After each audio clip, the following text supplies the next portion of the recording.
Hello everyone, a very good afternoon to you all. Welcome to the first live session of Ask the Expert event by Payatu's WhatsApp community. The aim of this event is to equip you with the comprehensive and valuable insights into cybersecurity. My name is Aparna and I'll be your host for today. Before we dive in, let me take a few minutes to introduce Payatu. Payatu is a research-driven cybersecurity consulting firm with a decade-long focus exclusively on cybersecurity. Here is an overview of the various consulting assessments we are known for across the globe. Payatu has delivered many cyber talks and workshops at prestigious security conferences. This also includes Black Hat and DEF CON. We take pride in our decade-long impact on the global cybersecurity community. That was a brief introduction to Payatu. Today, Amit Shrivastav, Payatu's Associate Security Consultant, will be answering your questions on the topic of mobile application security using Frida. Before I hand it over to him, here are a few housekeeping tips. Please be on mute. If you have a question, type it in the chat box. Amit will address your question one by one. Without further ado, let's get started. Amit, over to you. So our very first question is, how will my Frida skills help security industry? Okay. Frida is a really powerful toolkit for dynamic instrumentation that let us inject our own scripts into application process. This enable us to perform a variety of tasks such as modifying the behavior of application on runtime or understanding how application work internally by examining their execution using Frida trees. With a strong understanding of Frida, we can hook into the APIs of mobile application that allow us to observe, modify, or even bypass protection implemented in the application, like SSL pinning or root detection. Moving to the next part of this question, will it be okay to deep dive into learning Frida for an entry level position? Absolutely. Learning Frida for an entry level position is a fantastic idea. It will provide you with one of the solid foundation in mobile security and make you stand out with a specialized skills that is highly valued in the industry. With this knowledge, you will be able to write custom codes tailored to the requirement of various application you are working with. Additionally, Frida is not limited to mobile applications. You can also use it for Windows and Mac applications as well. Moving to the next question, how one can write a custom code in Frida and what is needed to write one? uh, which language is preferred in writing Frida scripts, resources for writing some custom codes. Okay. To write custom Frida code, first you need to understand the logic and language in which application is built on. Once you are having a grasp how certain part of the application work, you can write scripts to modify that logic or that part of application at runtime according to your requirements. Additionally, you can use Jardex to generate Frida scripts by locating the exact logic which you want to modify on runtime. You will get an option to copy it as Frida snippet, and then you can tailor the Frida script according to your requirements. For the language part, JavaScript is the preferred language to write a Frida scripts because we know Frida is utilizing Google's V8 engine at the backend. For more detail, you can refer to Frida's JavaScript API documents to gain a deep knowledge how you can write your custom codes.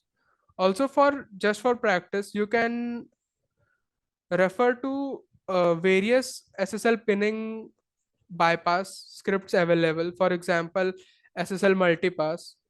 You can go through the code and understand how those code are written to bypass SSL pinning or pinner logic of various type. It will help you to understand how the code are written, and it might assist you in writing your own. I hope that answer your questions. Moving to the next question. If we test everything in rooted device to check application level vulnerability, But in real world, if most people use non-rooted device, in that case, how this vulnerability works? Okay. Whether we test application on rooted or non-rooted device ultimately doesn't significantly affect the vulnerability assessment. For instance, injection attacks can exploit weakness regardless of device routing status. It allows user to insert malicious payload. Similarly, with deep link vulnerabilities, those can be exploited by installing a malicious application developed by attacker. Rooted devices are preferred for testing because they facilitate running tools like Frida, which can bypass various type of protections, and also we can check for missing security controls such as storing sensitive data in plain text.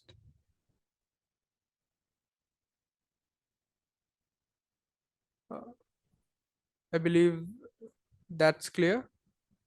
Moving to the next question: how Frida works while doing SSL pinning. Okay, the pinner logic is designed to verify whether certificates being used is pinned certificate or not. It operates by evaluating the certificate's authenticity and generate a boolean response, either true or false, based on this verification. Our approach with Frida involved modifying the logic to consistently trust the certificates, thereby ensuring it always returned true. For example, you can see this is a sample code for OK HTTP pinner logic. You can observe there is a validation part where is valid is true, and it's checked in this class. If the response is valid or true, it will break, or if the response is not valid or false, it will throw us exception. With Frida, what we'll be doing, will be always will force this logic to receive the response to be always true, and in with that we would be able to bypass this logic and use our burp certificate. I hope that's clear. Moving to the next question: how do root detection bypass how to do root detection bypass when binary protection are set? What severity should be given to root detection bypass in pentest report? Okay. To bypass root detection, we are having two methods. The first one is using Frida. Either we can use already existing Frida scripts to bypass root detection, or if they are not working, we could go through the application, understand its logic, and write our custom scripts as per our requirement to bypass the root detection. And the second part, or the second option, is using magics. There is an option called Magic's Hide, built in the Magic's application. We can use that to bypass root detection, or if it's not working, we can install already available modules to achieve our motives, such as Shamiko. Talking about what severity should be given, root detection is a client side check, and one can never say that it can't be bypassed.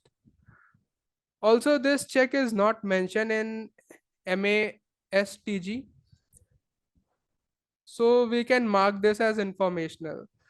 We are marking this as informational because this might not be that much impactful, but it might be important to some clients. Also, we want our clients to be aware of this. Okay. Moving to the next question. What is most common vulnerabilities in iOS and Android application? Based on our experience, vulnerability can vary between application, but commonly observed issues are hard-coded credentials, hard-coded authentication tokens, APIs and point disclosure, or misconfigured activities, injection flows, and broken access control are also frequently encountered. Moving to the next question. Various mobile application security tool. Talking about security tools, there is a very long list of tools that we can utilize, but uh, listing most commonly used tools are: for static part we use JADX, APK tool, MobSF, and for the dynamic analysis part, for interception and modification we use Burp Suite, Frida, and Objection.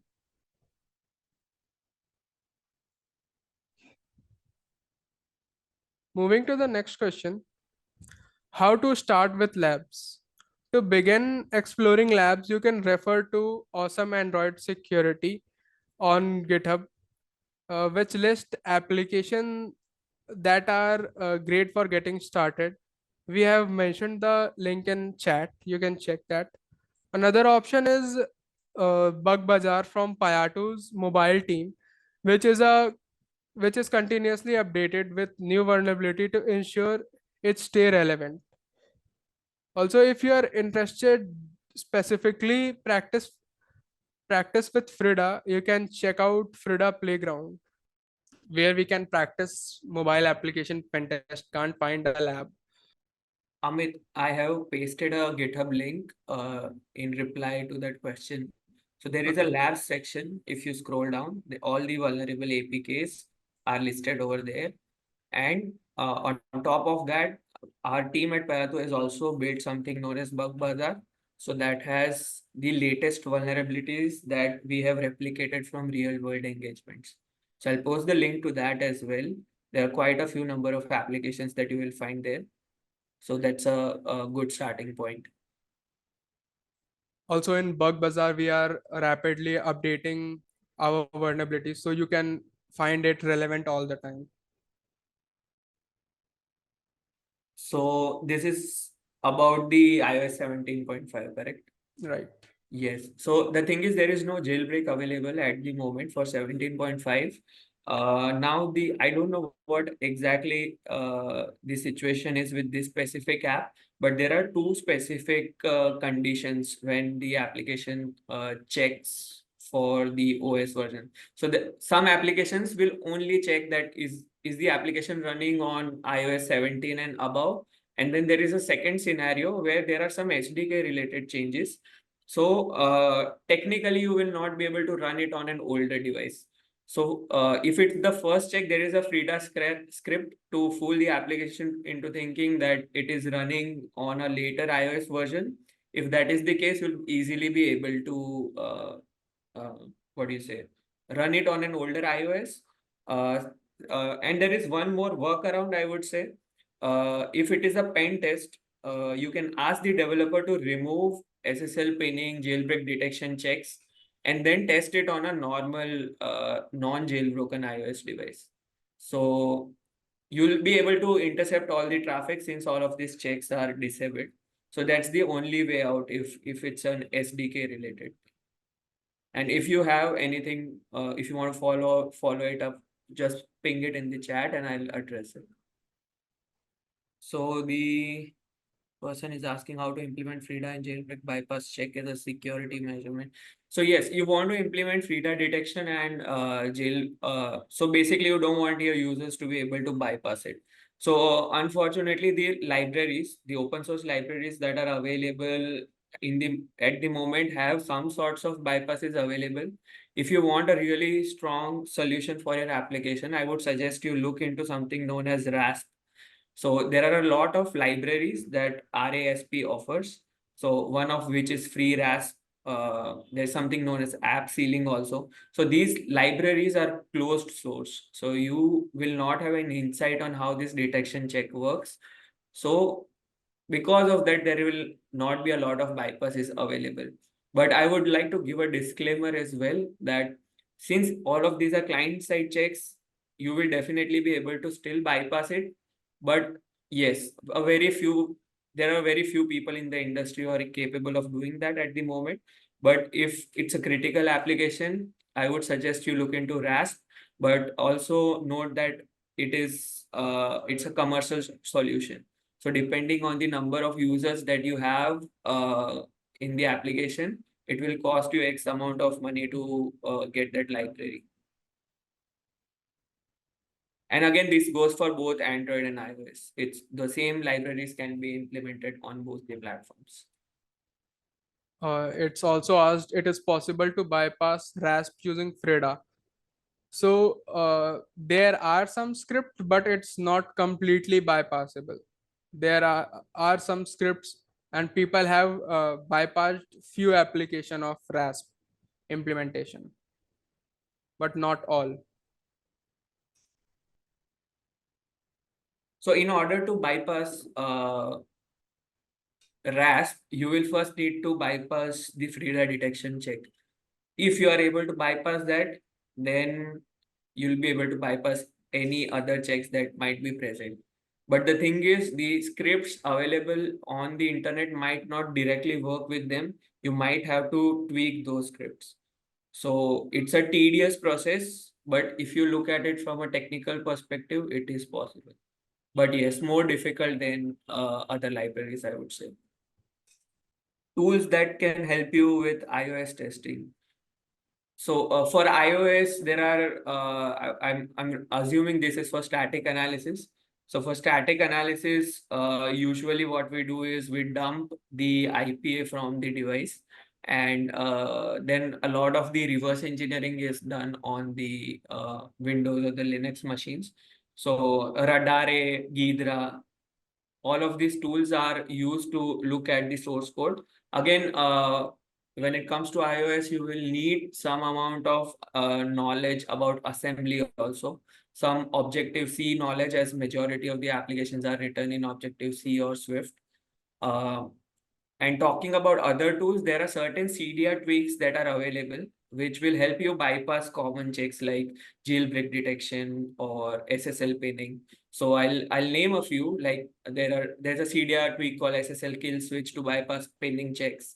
There's something known as A bypass, Liberty Light. These are tweaks that can be used to bypass jailbreak detection in an application. It's a long list.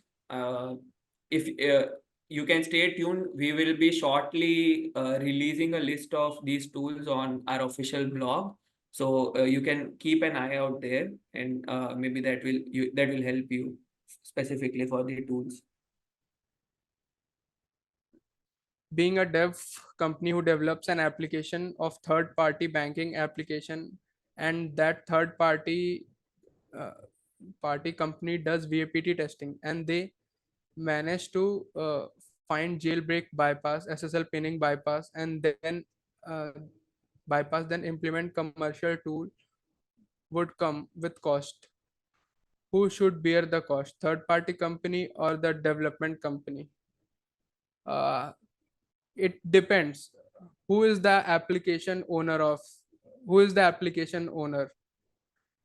It should be bared by who is owning that application. Let's suppose that application is generating any kind of revenue. If that third party company is getting profited by that, then they should be bearing it, and the development company is just liable for developing according to their needs. So one more thing to add to Amit. So these checks are implemented on client side. So if you are a company who is developing such a product, please always know that these checks will be bypassable, because no matter what you do, it's at the end of the day, the check is on the client side. So anyone with enough reverse engineering knowledge will be able to figure out these checks. Now, what you can do is improve, what do you say? The Server detection side. logic needs to be very frequently updated. So every day, like every week you need to look out on the internet if there are any bypasses available. If you fall short of that, anyone would be able to bypass. So if these libraries are updated within a week, there are exploits available on the internet or tips and tricks to get around those checks. And speaking about cost, it's usually, from my perspective, it's the product owner who will pay the cost and not the development company. Unless there is, like Amit said, that you have some sort of profit making from the first organization. Few tips to bypass Rasp and what I need to keep an eye on. So Rasp, I would say, if you want to get into bypassing of Rasp, I would suggest you start from how to bypass a Frida detection check. Explore routing solutions as well. So what routing methods are available? So if we talk about Android, there are other solutions apart from Magis also, so which have better hiding strategies. So start with these two things. If you are able to get around these two checks, you'll be able to get around most of the checks. But again, please remember, Rasp offers a huge list of checks. So you will not be able to bypass everything, every check. If you are a pen tester who tests mobile applications, it's just more easier to ask the developer to disable the Rasp for specifically your testing.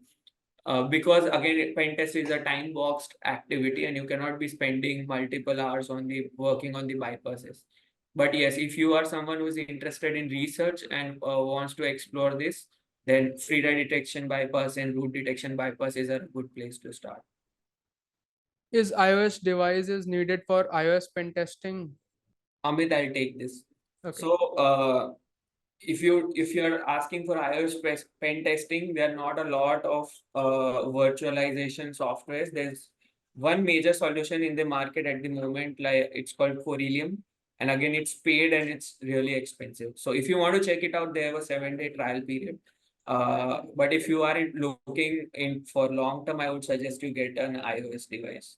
So you'll need to check uh, before buying that what sort of iOS device do you want, because again the iOS device does not have to be for it to be jailbreakable, it has to be running an older version of iOS. So I would suggest you go look for it in the used market. You'll easily find older iPhones running on older operating systems, which you can easily jailbreak and then start the testing. But yes, if you want to look into virtualization, Corellium is something that you can have a look for. Mobile application security testing guide only covers Android and iOS, no other operating systems. It's not really difficult, I would say. Just go online and check the Google bulletins. So even if these devices are updated on the latest operating systems, they still have security issues. So yes, it is getting harder, I agree, but it does not limit the scope of vulnerabilities existing on these platforms. Methodologies that we follow in Payatu when it comes to mobile PT. So it's generally it is divided into static and dynamic analysis. We have our own set of test cases that we usually run against all mobile applications, and we have developed our own set of test cases or as well.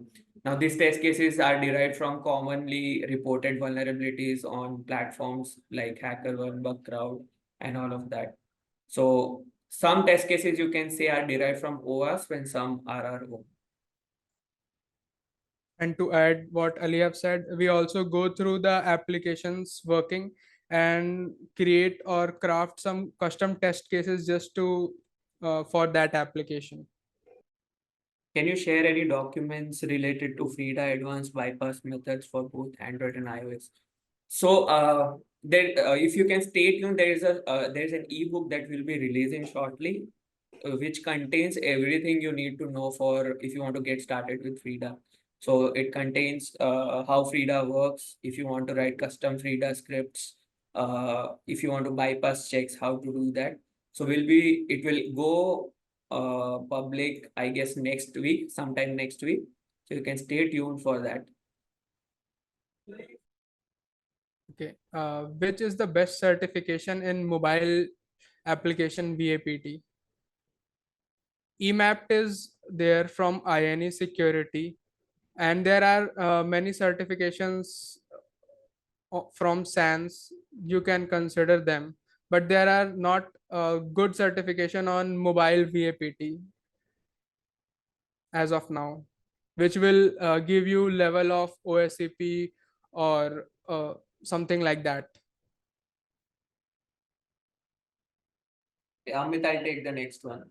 So Okay. someone is asking, how do you do static testing for Flutter-based applications? So for Flutter-based applications, we like you say, it's a little tricky for the reverse engineering part, but you'll need knowledge about assembly and how it works. So we usually use Ghidra. We use the strings tool to see for low-hanging fruits like hard-coded credentials and all of that. But majority of the reverse engineering and all of that stuff is done in Ghidra, and some of the checks like deep link related checks and all of that are really similar to other applications. Uh, you can again read the Android manifest file as well. So some are fairly easy, but for reverse engineering, I would say you stick to Ghidra. If you are familiar with Radara, you can use that as well. How to get started in mobile pen testing, how to get started for absolute beginners. I'll suggest go ahead and start understanding how. Let's start with Android. Understand how that application is created, how those application are being installed, and what's the background uh, happening, what's the background logic going on. For example, if you are creating an Android app, what all components are being used, what is the Android architecture, how it is handling everything. Once you understand the whole Android architecture, you will be having an understanding what all checks are there, what all vulnerabilities could be there. Yeah, sure. Let me share you. So I have pasted a link in the chat. So that's a really old article, but it will get you familiarized with the basics. And if you scroll up the chat, I have also pasted something known as Awesome Mobile Security. Uh, that contains everything you need to know about mobile apps. Right? So if you want labs, if you want white papers, you want to learn about the basic concepts, links to security conferences, just go refer to that GitHub link. You should have everything there. Yes, I'll send it again. Just give me a moment. You can also refer to Payatu's blog, which we have written for Android. Also, you can go ahead and check out ebooks on React Native.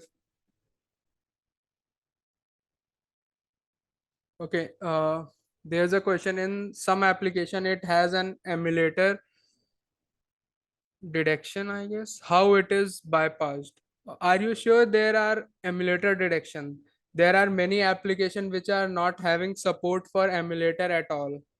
You need to have a QMO machine or ARM based CPU instruction to run that emulator. As you must know, our smartphones are running on ARM based processor, not x86. And if you are creating an emulator normally with Android Studio, it would be running on x86. So installing that application would be difficult. So yes, that is one scenario which Amit has said, that it might not be the emulator detection check, but rather the missing support for older platforms. And that might be the reason the application is not running on an emulator. There's a Frida script also available, which will help you with the bypass. Uh, but if it does not work, there is not much you can do for emulator. Just stick to a physical device.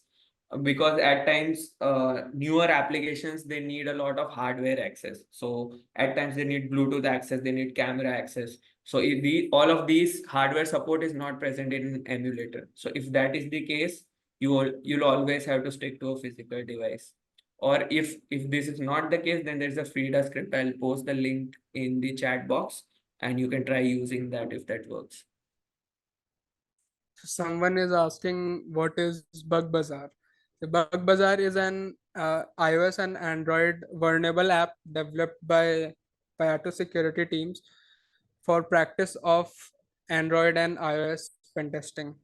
You can always refer to this link and get those application and get started with testing. Is it possible to give a walkthrough on static testing of Flutter application?